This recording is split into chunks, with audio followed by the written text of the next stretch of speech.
This is Jennifer Rosenfeld, and I help musicians create thriving businesses while balancing their creative work. And you're listening to the Inspiration Place podcast with Miriam Schulman. Today's episode is sponsored by the Artist Incubator. If you're wondering how to skyrocket your success as a professional artist step by step, and if you're ready to start investing in your art career, you're in the right place. I've done it and I can show you how to do it too using the Passion to Profit framework. To learn more, go to schulmanart.com/biz. That's BIZ.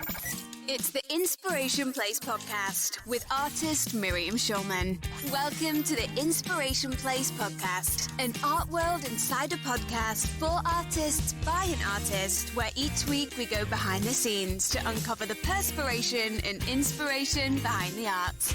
And now, your host, Miriam Schulman. Well, hello, this is your host, artist Miriam Schulman, and you're listening to episode number 83 of the Inspiration Place podcast. I am so thrilled that you're here. Today, we're talking all about balancing your own creative practice with running a business. Even if it's a creative business, sometimes our own personal creative projects get pushed to the side. So in this episode, we're talking about how to reorganize your work structure in order to make space for pursuing big dream creative projects, how to create a business that works around that goal, and how to stop overworking so that you make time for creativity that will define your legacy.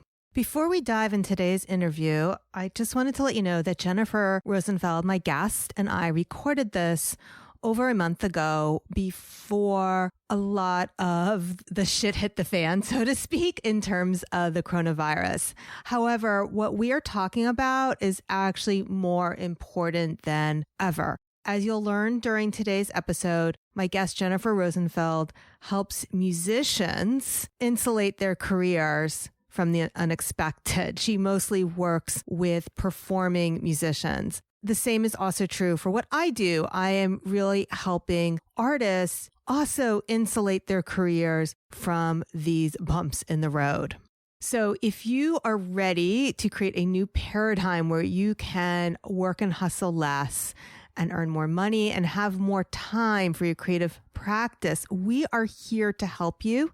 And we are more committed than ever to help you get through this time and come on the other side of it stronger and more successful than ever. This is possible. This is what I've done for myself, and this is what I help my clients create. The last few weeks have shown all of us that we as creative people, whether you're a musician or an artist, need to be the source of your own opportunities and income. Relying entirely on employment or gig offers is really risky, riskier than any of us thought. Here's the thing. It's not as though things were that great for musicians and artists before Corona. We always had to work hard and create our own opportunities. I don't want you to burn out. I don't want you to be stretched emotionally. I don't want you to have to schedule every minute to squeeze it all in. I want you to focus on what's most important so that you have time for your creativity, so you have time for your family, and most importantly, so that you make money. There is a better way. Whether you are a classical musician or an artist, we are here to help you. I want to remind you that I am still taking calls for people who want to learn how to profit from their passion. A strategy session is free with me for those who qualify. All you have to do is go to schulmanart.com/biz, as in BIZ. I will help you map out the steps.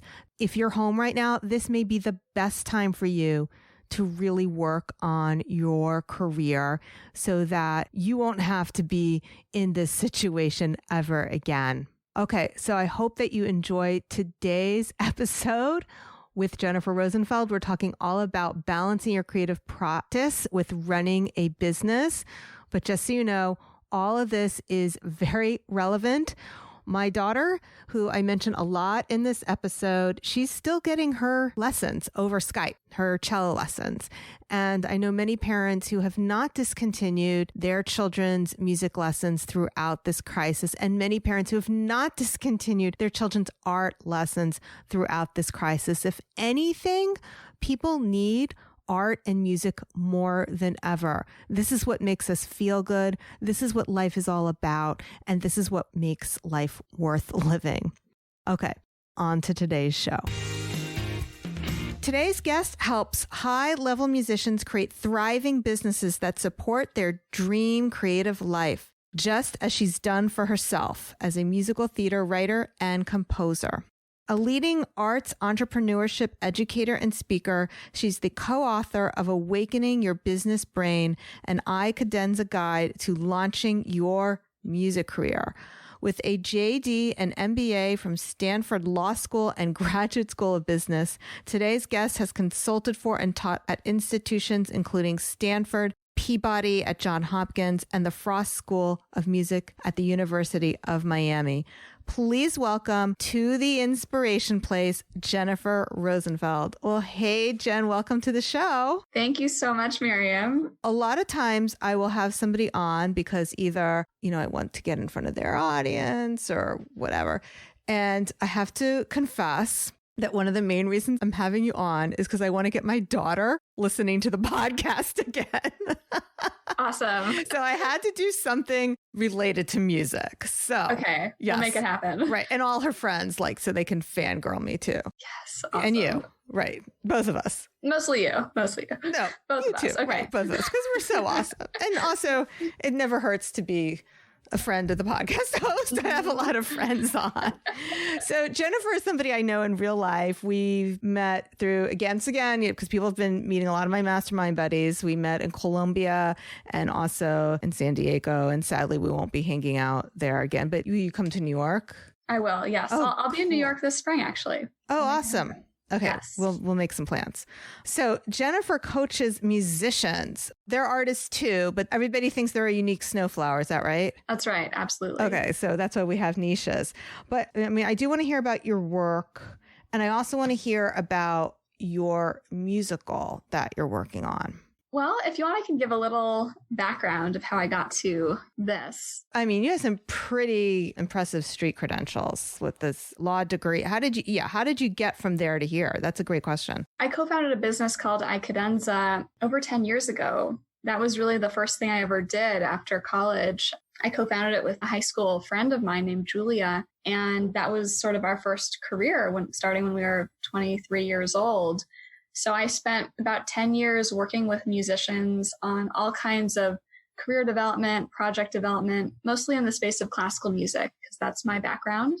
I never expected this path to work out, which is why I went to law school. That was the original plan. And Julia is a musician? How do you know Julia? Yeah, we met in high school choir and we collaborated together. I'm a pianist by background. Oh, wow. We always shared this love of classical music and wanted to be in the arts in some way and sort of carved our own way to be in this industry. Tell me then, who is the typical client who works with you? So just for people who don't have my whole biography memorized, or people who are new to the show, because I'm assuming your people are going to be listening too. So my daughter is a cello student at a very serious conservatory, the Hart School of Music in Connecticut. Whenever the parent says, my daughter plays the cello, there's always the yeah, until do you know what I'm talking about? Sometimes I get the yeah until I tell them, no, actually. Yeah, she's legit. Right. Actually, she's in a conservatory, and they're like, she used the keyword. Right. So it's like the password. So she's at the Hart School of Music, and she is a music ed major. So I think unlike a lot of the musicians you coach mostly performers. Is that right? It's a real mix. Over the last 10 years or so, I've worked with so many musicians in different areas. I've worked with a lot of performers, some conductors, composers. Right now, I would say I work with a lot of folks who are educators in a very serious way. That might not be the entirety of what they do, but that is a key part of their career portfolio. And it's something that's very important to them and their mission. while I've worked on a lot of different projects with classical musicians, my focus right now is helping them really strengthen their income streams through teaching or coaching businesses so that they can have the time to work on a big dream creative project, which might be an artistic project or an educational project, or to just have more time with their families and be able to work less.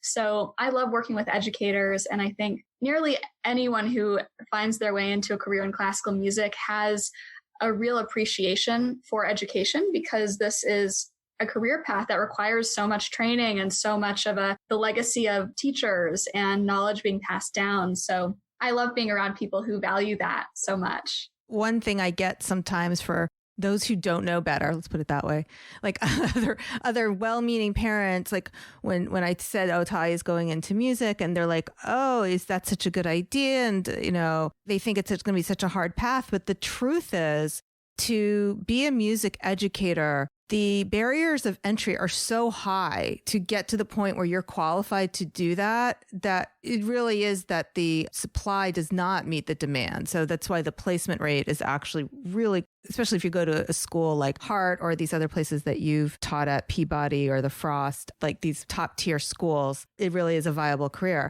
Now, one thing you were sharing with me, Jennifer, when we met, that sometimes these musicians, they find themselves in what they thought was their dream job. Like they're in an orchestra, but then they feel stuck. Can you share a little bit about that? Because I think that's a really interesting perspective. Yeah, absolutely. For any musician, classical musician who is very serious career bound, there have been a few career pathways that have been propped up as what success means, whether that's getting into an orchestra and getting tenure, or becoming a university conservatory professor and becoming tenured, or being a touring soloist and performing 100 plus dates a year. All of these things can be great, but for a lot of people, they reach that destination, and that's really exciting. It's awesome. And either they might discover, wow, this is not what I thought it was. This is not actually my dream. I've never asked myself what my dream is. I was just like borrowing someone else's. Or they get there, they do that for a while. Maybe they do that for like 10 years, 15 years. And they're sort of like feeling a little antsy and feeling like, I think there's more for me beyond just doing this for the rest of my life in this way. Like I love working with the clients who I support because they've already achieved an incredible level of success by many standards. And yet they feel like they have more to give. They have new frontiers of their creativity that they want to explore. And that's what we get to work on. Now I'm realizing that you may not have shared it, but I started listening to one of your clients' podcasts, Stand Partners for Life. Mm-hmm. Well, maybe it was actually a story that he was telling. So that whole conversation around that, you're going to be this orchestra musician, but okay, now I'm only playing like standard orchestra rep. Like, okay, it's like, how many times can you play New World Symphony? I mean, my daughter would kill me for saying that. Actually, it's like her favorite piece of music. But when you're just playing standard rep all the time, it can then start to feel not as creative and not leaving, like what we talked about at the beginning of the hour, that you're actually making a creative legacy. So what are some of the projects that people do want to work on that they would define as like a legacy project? Well, I mean, it's different for different people, but a lot of the most satisfying creative work that many of us would love to do does not make money, or it doesn't make money right now, or it doesn't make enough money. For so many musicians who are requiring all of their money to come from a very limited list of activities, they get themselves in a situation where they don't have the time or energy or brain space to work on those really important creative projects that are not money making right now. And to be honest, a lot of the folks that I talk to or that I work with, they're realizing that their financial situation, even if it's stable and okay, it's actually not enough to support the life they want and the family that they have. And or they're realizing that they're working way too much. They're just drained, and it could actually become a health hazard if they don't start working less. And yet they feel like I can't work less because how much I work now is tied to my income and I can't lower my income. So it's sort of this like challenging cycle where there isn't enough time and there isn't enough money to sort of reset everything. So a lot of times the first step that I'm working on with a client is how do we restructure your life so that you can be making more money using your expertise, using skills that you feel like you have to offer as a gift to the world, but doing it in a way that's way more profitable than anything you've done before so that you can start to win back your time and start turning down the gigs that you wouldn't take anymore. Yeah. And even musicians at a very high level are taking on a lot of extra work that they wouldn't take on if they didn't really need to.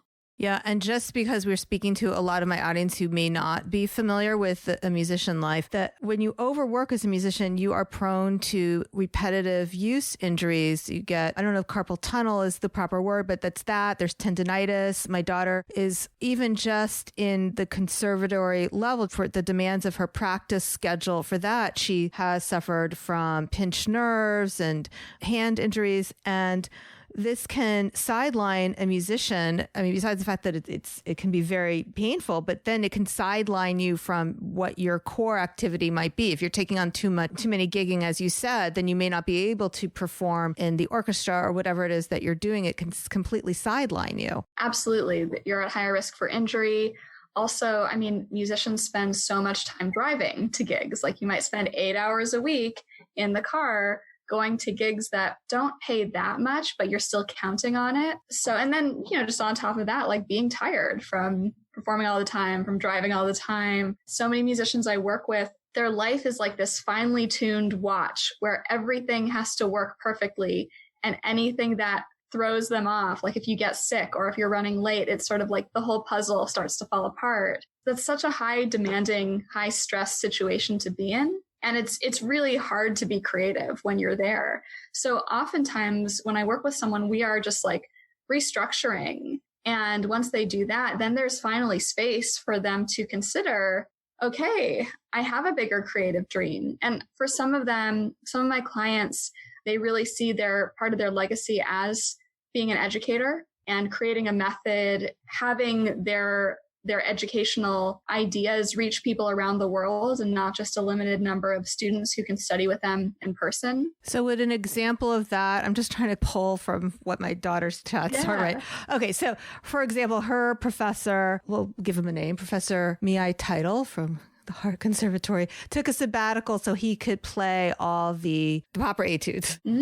Yeah. So would that be considered like a creative project for a legacy, for leaving some sort of teaching what's the word for that? Pedagogy? Yeah. Thank you. Yeah, it totally could be, working on something like that. What would be an example of something one of your clients has worked on? Yeah. Like I have a client who's working on this performance project about female pianists and composers throughout history. And so that's a recital with like a live film, and she's going to turn that into the basis for a book as well. I have clients who want to do recording projects, composers where they have like a big piece they want to write. It's sort of like my situation. I wanted to write a musical. And then for some of them, it really is just like, I want to be home with my family. I have young kids and I want to be there for them.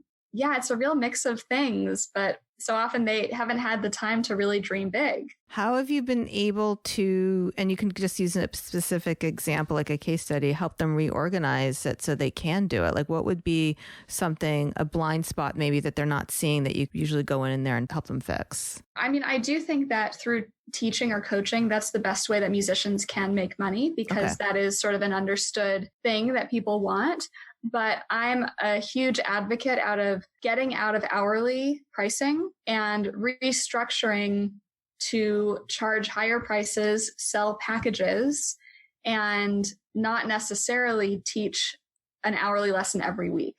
So a big part of what I've done with a handful of my clients, especially those who have a larger audience, have a bigger profile, like Nathan Cole, whose podcast you mentioned, Stand Partners for Life, is to create a group coaching program. And I think he currently has like 24 violinists in it. It's a 6-month experience. There's a mix of pre-recorded content. He teaches group studio class, and then people get a private lesson, but only once a month. And the price point is a lot higher than an hourly lesson would be.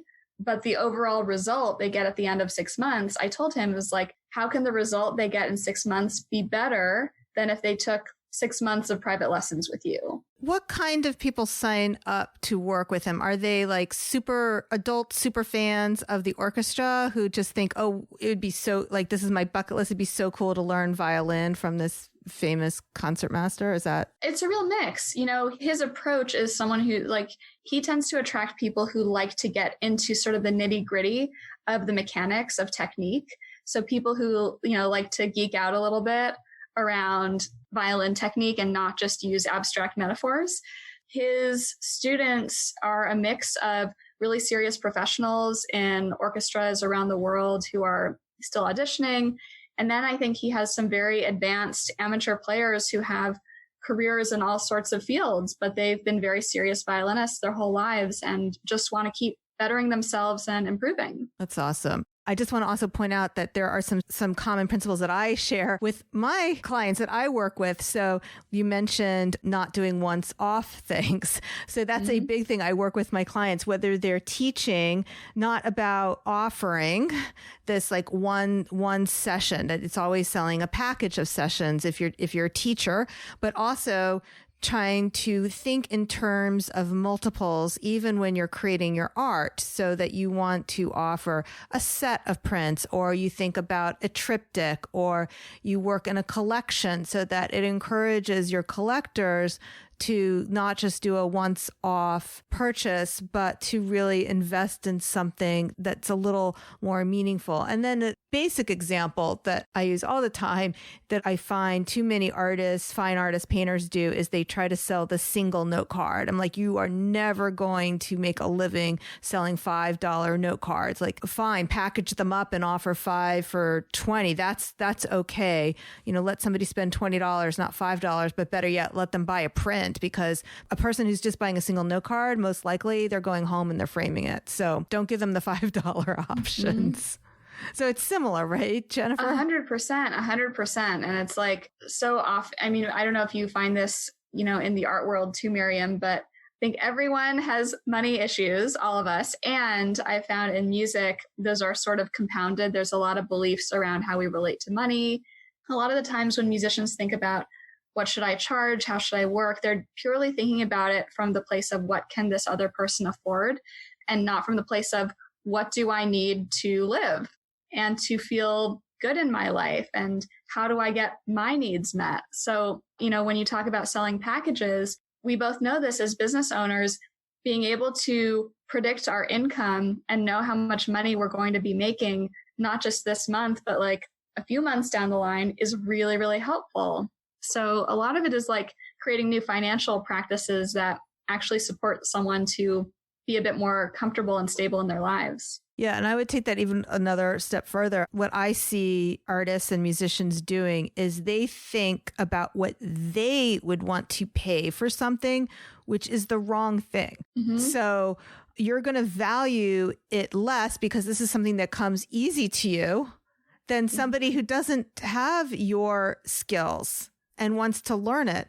And we may value other things more, like, I don't know, going to a concert. I don't know.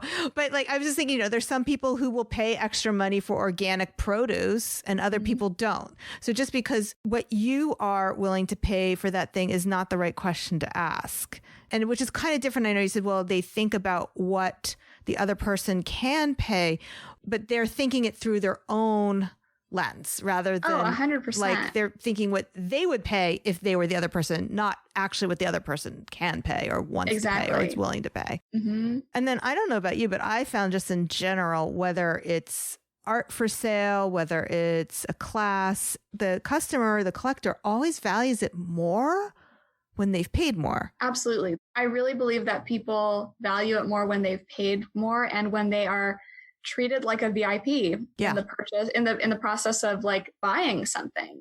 I mean, we both know because we work with coaches. We've spent a lot of money working with coaches. We know what it's like to sort of invest in our development that way. And there's something that I really appreciate about working with a coach where they take me through the process of enrolling me or, you know, me deciding to purchase what they offer. And it's a really powerful process. And it might be a little scary for me, but it's kind of a life-changing experience to make that decision. it's not just, oh, like, how do you feel about paying me this? And so I think it's like how to empower musicians, artists in that sales conversation to realize this is a moment where we can treat someone who wants to work with us in a really amazing way, help them accomplish their goals. And the experience is worth money in addition to the deliverable. Yeah. And a lot of times now, whether we're talking about teaching, coaching, artwork, that the person on the other end of it, they're not making a decision about whether your art is worth it, whether your music lesson is worth it, whether your art class is worth it. They're really making a decision whether they feel they are worth investing in. And that's why what you said is so true, that's so powerful. When we ourselves decide to invest in ourselves, it feels good to say yes to yourself and invest in yourself. Absolutely. And especially if you feel like this is going to help me accomplish something I really want or be more of who I want to be, that's worth so much. It's amazing. Yeah. So I work with more people who maybe haven't completely taken on the professional role yet. And so once they decide to invest in me, it allows them to say, oh, wait a minute, I decide I'm getting coaching on a professional artist. Therefore, I am a professional artist. So it's like the transformation almost happens in the transaction. Of course, we both teach them all the things and all that. So it's not just about writing a check and magic happens, but there's so much that just happens once they say yes to themselves. Oh, you're totally right about that. Absolutely. Okay, so now I want to hear about your musical. So you had to basically take your own medicine and restructure your time so that you could work on this project. Am I right? Exactly. Yeah. So what did you change to make time for working on a musical? I realized I wanted to write musicals. I think when I was in high school, that was like always my dream. And then I didn't work on it for many, many years, at least 10 years. The dream was there, but I felt insecure about it. I'd had like some negative experiences with music teachers in college that kind of like shook my confidence. But it was, I think 2014, I sort of re-acknowledged that the dream was there. And over the course of a few years, I took some like very baby steps towards starting. I think it was in the summer of 2018, I realized, okay, I'm ready to make a bigger commitment to writing this musical because it just feels like a part of me is being denied by not working on it. But I also felt like the way that I was working at that time was not going to make it possible for me to write the musical the way that I wanted. I was still running my company, iCadenza. I was managing a team, not a huge team, but like a team. And I was working a lot. And I felt like, especially because I had a team in that business structure, I felt like I really needed to be clocking in at least a 9 to 5, 40-hour work week kind of a situation. I realized I don't want to write this musical, at night on the weekends and have to like squeeze it into my life because I had done that for the last few years and it's hard.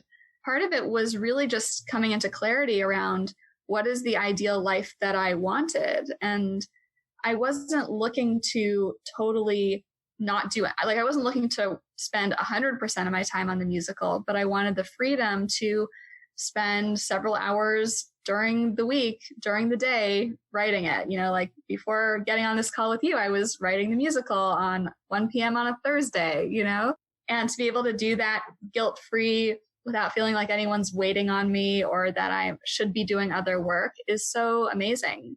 So a lot of it started with just like clarifying what I wanted and admitting that to myself. I then decided to step down from running iCadenza. I'd been in the role for 10 years. I felt like it was time to let someone else step in. We appointed an amazing new CEO. Who went to the Hart School of Music. Yes. Lisa Husseini. She's amazing and went to a great conservatory. Yes, we bonded over that because she gave me the same attitude that we described at the beginning. I said, my daughter plays cello. And she's like, sure, she does. I was like, no, actually. Like, she goes to the Hart School. No, actually, right. Legit. Right, exactly. Legit. Then my daughter wrote down like a list of teachers. And I was like, you want me to ask her all this? So I just handed the survey over to Lisa. I said, just check off this thing that my daughter, wants me to ask you. You just fill it out. So she was a good sport about it. She just like told her all which teacher she had and all the things. So that's awesome. Yeah. So I think Lisa was a flautist. Is that right? That's right. Yeah. She plays the flute. So they were comparing notes about who they knew. It was kind of cute. That's awesome. Yeah. It's a very small, like musical world in the end. Yeah. I know, right? Yeah. Mm-hmm. Okay, so let's talk about your musical. So where are you at with it now? I know you said you were working on it before the call, so I know it's not done. Not done. Not done. So tell us about it. It's a historical topic. It's based on a resistance movement in Nazi Germany called the White Rose. Okay. Which I learned about this when I was in college. It was a group of German students and a professor who wrote a series of leaflets protesting Hitler. And in the end, they were all executed. It does not have a happy ending. What really stuck with me about this story is that they all had such a close connection to music, to literature, to philosophy, to the arts, which in many ways were not super present in society at that time because a lot of that had been banned. And the policy was to not let people experience things that could open their minds. That was what informed their protest in a big way. So that really affirmed for me just how important the arts are, which has been a question that I struggled with early on in my career of like, am I doing something that's meaningful or is this just frivolous? So that's what the musical is about. And my goal for 2019 was to write a first draft, which I did, which was so big. That's so yeah, awesome. It was amazing. Yeah. So I did a workshop in September, which was so cool to hear a reading of all the songs that I wrote. Yeah. Yeah. And now I'm working on basically draft 2 or trying to have a more polished version. That's beautiful. And then you're going to go, what's the next step to try to get funding and the Fringe Festival or what's the next step? What's that look like? I mean, I'd love to do another reading of it. I'm hoping, either in the summer or the fall. And then I'll get more advice from people I know, get their input on the show and see where I should take it, whether it's pitching to theaters or producers or university theater programs. So we'll see. But the dream is to see it staged and hear it brought to life because that's the thing that we can't do on our own as writers, especially of a musical, I love it. I can't wait. Do you have a working title for it? I'm sort of going between titles at the moment. So White Rose. Title is TB, like maybe, but maybe not. Yeah. And I'm sure the producers might have something to say about that, or don't they? How much creative input do producers have when you? I think it depends on the producer, but from what I hear, they do care about the title because that has marketing implications. Right. That's right. Yeah. I'm flexible on the title in case any producers are listening. You never know. All the New York patrons who listen to the show. Mm-hmm. That's true. Not just New Yorkers. Exactly. Right. Yeah. That's my New Yorker perspective of the world. I think it all happens here. Okay. All right, Jennifer. So we are going to share a few things to wrap this up. So you have it's a free Facebook group. Is that right? Mm-hmm. Called The Millionaire Musician. Tell us about that. Yeah. So I started this group to create a place to talk more openly about money among musicians, just because I found that it's such a taboo subject that makes people so uncomfortable. Yeah. And my idea with the group and calling it that is, I'm not saying every musician should be a millionaire or that needs to be the goal, but I want to take a stand for musicians owning what they want and whatever amount of money that they want, no matter how big it is.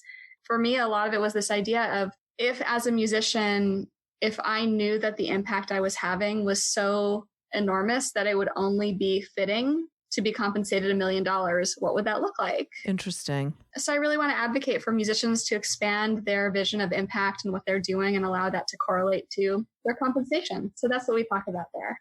Okay. So Talia and friends, join her Facebook group. Not just her friends. I'm assuming, Talia, you're sharing this with your professors. Okay. Just saying. All right. So also, if you want to work with Jennifer, jenniferrosenfeld.com. They can find out more about all the different ways they can work with you there. Is that right? Mm-hmm, yes. Okay, perfect. So we're going to put the links to both the Facebook group and her website in the show notes, which you'll be able to find at schulmanart.com/83. All right, Jen, can I call you Jen? By the way, I just found out that my sister-in-law, who I've been calling Jen for years, prefers Jennifer. I was like, well, it's a little late to tell me that. Yes, you may call me Jen. Okay. Really cool. All right, fine. All right, Jen, do you have any last words for my listeners before we call this podcast complete? I so admire what you do, Miriam, and what you stand for. And for your listeners, anyone who is engaged with the arts, whether it's as a lover of the arts or a participant, a maker, whether it's music or painting or any kind of visual art, I just hope you know that this is so important. This is sort of what we are meant to do as humans. Art is the evidence that we were here and the way that we process what is happening around us. I think it's great when artists want to make money doing what they're doing. And I also think that just making art is a core part of what we do as humans. I love the work that you're doing, Miriam, and I love what you stand for in this podcast. Thank you. You said that so beautifully. I don't want to say anything else now. So I just want to thank you for being with me here today. I so appreciate your time. And thank you, listeners, for being with me here as well. I will see you same time, same place next week. Make it a great one. Bye. Thank you for listening to the Inspiration Place podcast. Connect with us on Facebook at facebook.com/SchulmanArt, on Instagram @SchulmanArt, and of course on SchulmanArt.com. If you like this episode, then you have to check out the Artist Incubator. It's my small group program for emerging artists who want to make more money from their art. The program is by application only. To apply, go to schulmanart.com/biz. That's biz as in B-I-Z. If you qualify for a free strategy session, you'll get my eyes on your art business absolutely free. And we'll discuss the steps you need to take to make 2020 your best year ever.